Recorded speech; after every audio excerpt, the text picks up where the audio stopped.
嘿，大家好，我是坦平叔。今天是2025年5月7号，这一期咱们继续胡聊胡适、胡指胡 A， 还有胡一进老师啊。今天这个胡适走势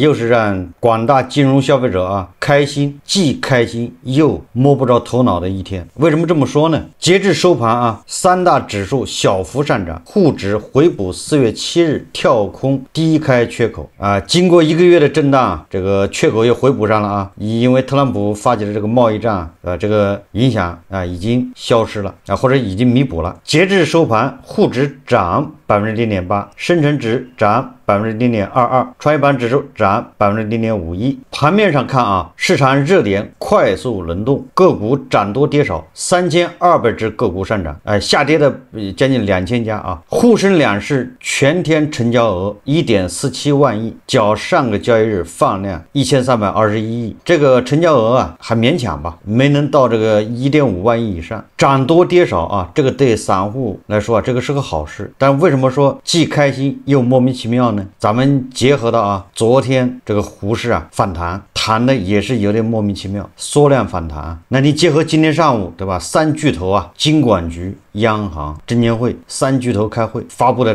这个降准降息等一系列政策我们给总感觉昨天下午这个反弹那肯定是有神仙先知先觉。我也不能说是消息走路咱也不能说什么一定有人可能分析出来了赌说今天要开会，或者有人知道今天要开会，但是会议内容不知道是不是有人甚至预测到推算到今天的内容？因为这个喊蓝来了也不是一次了对吧，就是择机降准降息这个利好喊了6、7次了，那大家就赌我不能排除有人确实会赌，他说很有掐指一算今天恐怕就要开会，开会内容就是降准降息，那不就利好吗？所以昨天肯定有资金就进去了，所以昨天胡适反弹对吧？是不是有人有内幕消息？这个咱们不知道对吧？有也很正常。那么今天呢，果然利好兑现，三巨头开会，新闻发布会，然后这个沪指就高开。我看了一下因为我不是实时盯盘，我只偶尔看一下，它高开然后就一直往下走，那个走到大概下午吧，这个我看那个北证还有那个创业板都已经绿了，深成指也绿了，只有沪指勉强支撑。后来下午有一股神秘的力量，是不是国家队呢？也有可能跑步进场，这个指数又起来了。这个走势比较符合一种什么推测呢？我只能说推测那就是昨天先知先觉的资金进去了，造成反弹。那今天呢，趁着高开人家在出货，这叫落袋为安对吧？正点是点对吧？每次利用这种消息挣一点，那一年下来也不少就一路跑这个抛盘太多，到了下午一看不行你这个今天三巨头公布利好，结果你收个阴线对吧？或者你还是下跌，这个显然不能容许的，所以这个神秘的护盘力量就出现了。为什么呢？今天这个新浪证券他刊登一篇文章，是这个叫每日经济新闻报道的，叫别被今天 A 股的冲高回落吓到。这不知道何出此言也就是金融消费者今天好歹是赚钱了，昨天也赚了钱，今天也赚了钱，包括胡一进老师恐怕对吧，这本人回来了不少了已经，怎么还会被冲高回落吓到呢？他这文章这么说的他说5月7号三大指数冲高回落，今天的 A 股交易显然围绕早上9点举行的重要发布会展开，在会上释出降准降息等系列利好刺激下，市场向股民展示了一种传统走势，高开低走，或者说冲高回落。这就是我刚才说的为什么回落呢？先知先觉的资金要落袋为安，这样的日内走势难免引起部分股民的牢骚。毕竟按过往经验，如果预判盘初会回落，自然是卖的越早赚的越多，而早盘选择追高的资金很可能暂时被套。但我们还是希望大家放宽心，一方面昨日市场迎来节后开门红，本身就累积了一定的获利盘需要消化，大盘高开更是放大了这部分资金的兑现冲动。我理解的不是什么获利盘，是人家消息灵通的资金，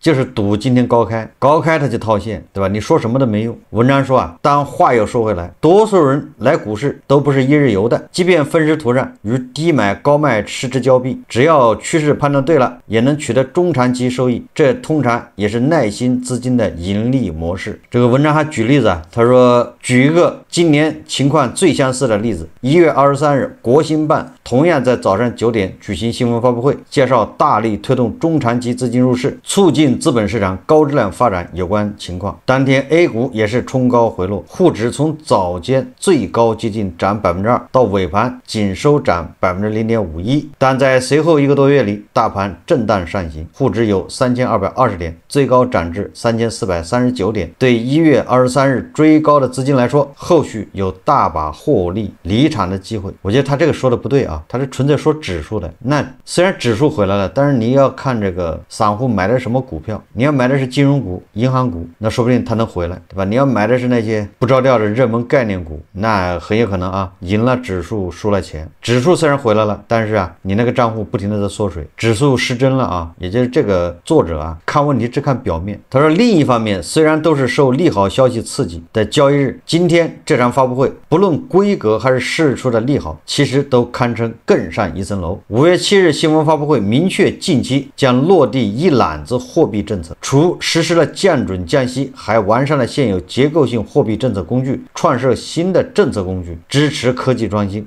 扩大消费、普惠金融等领域。其认为，此次一揽子货币政策同时推进降准降息，强于此前市场预期的先降准再降息，而具体幅度基本符合市场预期。目前 A 股市场处于新的国9条行情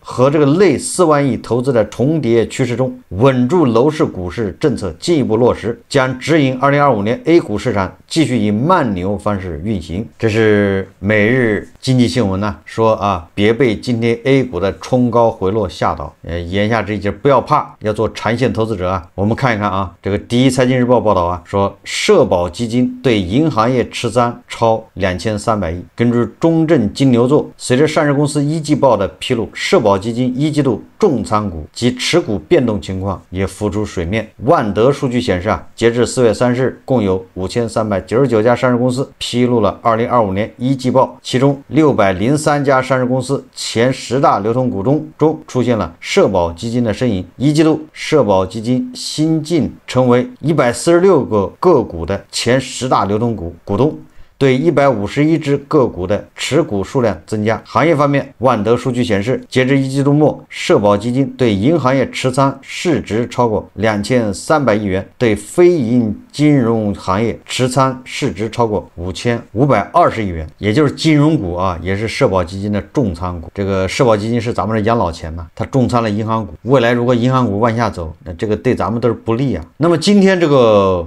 指数上涨啊，还有其他的一些利好啊，这个确实是利好啊。首先一个是这个印巴呀，这回是真打起来了。你打起来跟胡适有什么关系呢？一般的啊，这个尤其是咱们周边呢，这个发生这个战乱啊，交火，那胡适按照往常都是要买单的，胡适要买单呢。但是为什么说利好呢？根据这个央视报道啊，当地时间5月7号，巴基斯坦当地媒体表示，巴基斯坦迄今已击落6架印度战机。但是根据印度媒体报道啊，说印度承认损失3架战机。巴基斯坦人说呀，他击落了啊这个6架印度的战机啊，其中有1架是无人机，那5架分别是阵风，还有这个苏30，还有米格29，这简直是混合舰队啊，对吧？杂牌军嘛，什么型号的飞机都有。而根据这个巴基斯坦方面说法啊，说啊，就根据巴基斯坦那个网友啊，在网上，这也是推测啊，反正这个官方都没有正式宣布，说感谢中国提供的霹雳15导弹。那言下之意就是中国卖给巴基斯坦这个导弹击落了啊印度的这个什么阵风啊、苏30啊、米格29战机。所以这个受这个消息刺激啊，今天这个军工股啊，反正是一顿暴涨。其中啊，有个叫航天长风的涨停了。我为什么说这个航天长风涨停呢？因为我在20年前啊，我买过这只股票。我当时就是不知道，因为那个时候我刚这个买股票啊，应该02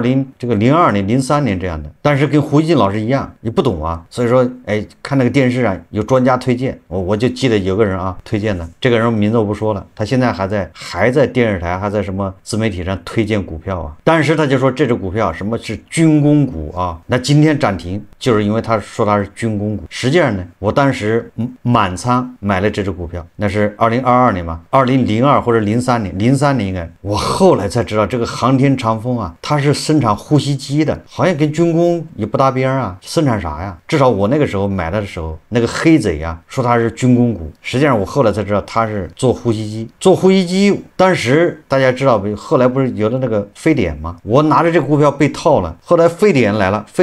这呼吸机股票不要反弹吗？它是做呼吸机的，所以我也认为这股票应该没问题。我还后来满仓这只股票，后来被套惨了，至少在这只股票上面被套至少是50%，也就是腰斩。后来啊进一步下跌啊，我又好像最后是赔了2/3，但是我就不动了，我就选择装死做植物人呢。把账号一关，我也不看了，就这么着。后来应该是叫股改吧，全流通啊。有一天我把账户打开一看，居然解套了，而且还赚钱了。你说神奇不神奇吧？那个应该是3年以后，这3年里面我都是装植物人呢。我要是每天炒的话，我估计3年以后估计这差不多就没了。每天都挺忙，每天感觉自己都有机会赚钱。我今天看到这个媒体报道啊，航天长风又涨停了，就勾起了我的回忆啊。然后我又想起那个推荐这个股票那个黑贼，就我当时就跟胡一金老师一样的，到处打听嘛，然后一看这个，我觉得好像挺有道理的，就买了。买了第2天还是第3天就咣当咣当暴跌啊！这个说远了啊。总之啊，这个印巴2个人打起来了，居然对大国的这个军工股啊还是个利好，找谁说理去？那第2个利好，那就是实实在在的利好啊，潜在利好吧。5月7号，就是今天呢，外交部发布消息说，副总理啊将于5月9日至12日访问瑞士，期间与美方举行会谈。外交部发言人表示啊，美方近期不断表示希望同中方进行谈判，这次会谈是应美方请求举行的，中方坚决反对美国滥用关税这一立场没有任何变化。同时，我们也多次说过，中方对对话持开放态度，但任何对话必须建立在平等、尊重、互惠的基础上，任何形式的施压、胁迫对中国都是行不通的。中方将坚定维护自身的正当利益，维护国际的公平正义。这个让人感觉到希望了啊！就是你看美方不停的释放信号啊，也要谈。那现在大国也愿意谈，这不让人感觉啊，这个关税的问题恐怕不久的将来啊就要得到解决。你只要愿意谈，那总会谈到一个结果，大家都能接受嘛。这个也符合咱们的预期啊。咱们一直说啊，这个该怼要怼，但是该谈的就得谈，因为怼的目的是为了谈嘛，最终还是要谈的嘛，对吧？双方要达成一致嘛，对吧？只要谈成，那就是双赢，也都有好处啊。这次会晤的地点啊，应该是在瑞士。这个首先啊，我觉得这个是为了表明啊，这个双方是平等的，对吧？选在第3国嘛，没有去美国，他也没到中国。如果咱们去美国，或者对吧，这个美国人到中国，那恐怕都是意义不一样啊。现在到第3国去，说明第一个是平等的，要不然特朗普他会说啊，你看看又多一个国家舔我屁股。不管怎么说，这是好事啊，对吧？这个我觉得这个至少让我们的未来这个外贸的形势啊就没有那么太糟糕，对吧？压力还是有啊，但是总好过这个美国市场做不了，对吧？总好过美国跟咱们相当于贸易禁运，这要好得多啊。这个也让更多的外贸人，对吧？外贸企业他们相当于吃了个定心丸，要不然他也不知道是该搬到越南去，还是该搬到柬埔寨，还是跑到印尼去，去哪儿都是暂时的，都搞不长。对吧？他们就不停的搬，不稳定的，对吧？做生意就希望稳定，踏踏实实的，那利润少一点就少一点，稳定的赚钱呢。所以说这个啊是实实在在一个利好。我想啊，只要双方愿意谈，迟早会谈出个结果，就双方都能接受啊。牛马呀，总之能喘口气。所以今天是有3个利好啊，首先是一揽子这个刺激政策啊，这个货币政策、财政政策，就是3巨头聚首。第2个就是印巴这个冲突啊，还利好军工股。第3个就是贸易战啊，看到了曙光。所以在这个多重利好下，沪市反弹也可以理解。但是啊，我还得提醒一下啊，不要一谈你就觉得要走慢牛或者牛市，我们还是要看基本面的，对吧？还是要看这些资本市场的主体，也就是这些上市公司病有没有治好，对吧？它有没有根本性的改变，对吧？我们要牢记这个，牢牢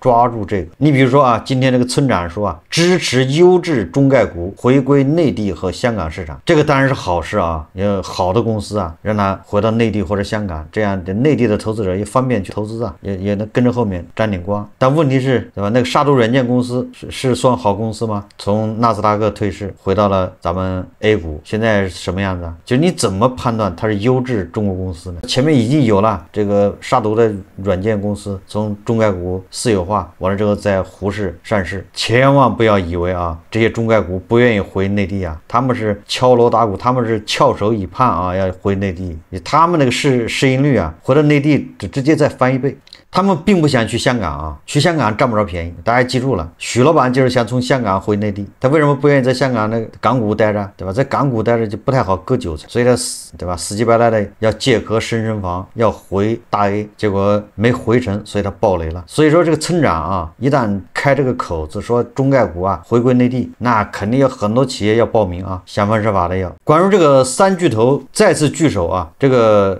证券专家刘继鹏啊，他发表了自己看法，他说啊，为金融三巨头再次聚首叫好。大家看视频啊。自去年9月24号金融三巨头的首次记者招待会后，时隔半年再次聚会，在我们国家的金融史上，当我们像现在这样默契，对稳定房市和股市看法如此一致是不多见的。有这样的协调一致，相信我们的市场一定能起来。第二，就是时隔半年再次聚会，那就意味着党中央、国务院对于稳定股市的信心是非常坚定的。给我的第三个印象就是1个半小时的记者招待会，每个人的发言都是实实在在。像潘行长就明确提出要进一步提供金融的宽松环境，一个是降准，再次降低0.5个百分点的存款准备金率，向市场注入1万亿的流动性资金。其次呢，就是降息，像7天逆回购从目前的 1.5 调到 1.4， 进一步带动贷款市场这个利率的下调。吴清主席的讲话中也是非常接地气。其实吴主席到这个资本市场来只有1年多的时间，这1年多大家看到我们的资本市场变化还是蛮大的。首先就是稳定了市场，现在市场基本上稳定在3300点左右，而且还要落实党中央、国务院进一步稳定和活跃资本市场的指示。三巨头齐聚齐心合力推动我国股市。经主席提到，资本市场一个最基本的要素就是效益整体在提高。24年我们有3/4的上市公司是盈利的，50%的上市公司利润是增长的，而今年1季度我们上市公司的净利润同步又增长了 3.6%， 这也是非常喜人的。同时呢，就去年反复强调的要给投资者回报问题，也是取得了良好的成就。比如沪深300指数的股息率已经达到了 3.6%， 不管是分红还是回购都创了历史记录。同时汤行长提到的8000亿，就是5000亿给金融证券保险搞便利互换，让他们支持资本市场；3000亿是给上市公司或者大股东回购自家的股份。这项工作也得到了很好的落实。便利互换就使用了1050亿的资金，后的资金则用了3000多亿。这次综合考虑，汤行长又再次提出要打通便利互换5000亿和让上市公司回购3000亿之间的通道，把8000亿混用，尽量让上市公司的回购可以多用一些资金。金融三巨头能够灵活地适用中国资本市场的实际情况，及时地调整策略，必将再次给资本市场注入新的活力。吴清主席还提到了对于公募基金高质量发展的行动方案，明确直指要害，就是公募基金的发展是收费制度的合理化，要把主动权益类的基金收费模式通过浮动管理收费制度的建立来调动基金管理公司的积极性，不能够再继续旱涝保收，要把基金管理公司的收益和投资者的切身利益相关乎在一起，促使基金管理公司从重规模向重回报转型。吴清主席也提到了要全力支持中央汇金公司发挥类品种基金的作用。之所以叫类品种基金，就是在中国这样一个转型市场，我们在摸索，国家对救市保稳定当中还在探索。现在是以中央汇金公司为主来稳定股市，它需要多少钱就给多少钱，所以这是一个实实在在的稳定股市的压舱石。有了这些，股市就希望了。另外，像李云泽局长这次也提到了要支持稳定活跃资本市场，再批复600亿，进一步扩大保险资金这种长期投资的试点范围，还要发起设立金融的资产投资公司，把这个主体向商业银行拓展，要让商业银行通过母子公司的方式向混业金公司方向发展，加大对科技企业的投资力度。看了这场记者招待会，非常受鼓舞。我觉得市场已经稳定在3300点了，这样走下去，加上堵住证券市场长期以来形成的各种漏洞，今年把股市跃上新的台阶是完全有可能的。这个在刘继鹏的看来啊，他认为这个招待会非常备受鼓舞啊，他认为这样走下去，加上堵住证券市场长期以来形成的各种漏洞，今年把股市跃上新的台阶是完全有可能的。刘继鹏老师他非常看好，但是他加了个前提啊，这个前提条件就是堵住证券市场长期以来形成的各种漏洞，不要小看这个前提条件呢，对吧？这些前提条件你达不到，对吧？你前面实行的那些政策就未必有好的效果。这个村长还说了啊，改革突出强化公募基金与投资者的利益绑定，将优化主动权益类基金收费模式，业绩差的必须少收管理费，通过浮动管理费收取机制，扭转基金公司旱涝保收的现象。我觉得这个啊，它也是响应了呼声啊，响应了股民的呼声。这个我记得胡锡进老师还专门喊过，对吧？他觉得那个这个基金啊，不管是赚钱还是赔钱，这个基金经理的工资那么高，基金公司的收管理费，他觉得这个不合理。你看现在啊，村长果然要改了，对吧？把这个基金公司的业绩和你的收管理费挂钩，这个啊马上就有行动啊。5月7号，易方达基金公告称，从5月12日起调低易方达中债新什么综合债券指数基金和易方达投资级信用债券基金的管理费率，前者管理年费由 0.3% 调低至 0.15%， 就除以2啊，减半；后者也 0.35% 调低至 0.3%， 立马就行动啊！总体上呢，今天呢，我觉得对资本市场啊，这个真正的利好，我觉得主要是这个贸易战看到了曙光啊，其他的利好啊，都是叫短期行情或者叫一日行情、一日游啊。所以我们关注这个啊，中美之间的这个贸易谈判，只要能达成协议啊，这个牛马就能喘口气啊。好，这期节目我们就聊到这里，感谢大家收看。如果喜欢我的节目，欢迎订阅转发，也可以在下方留言评论，谢谢大家。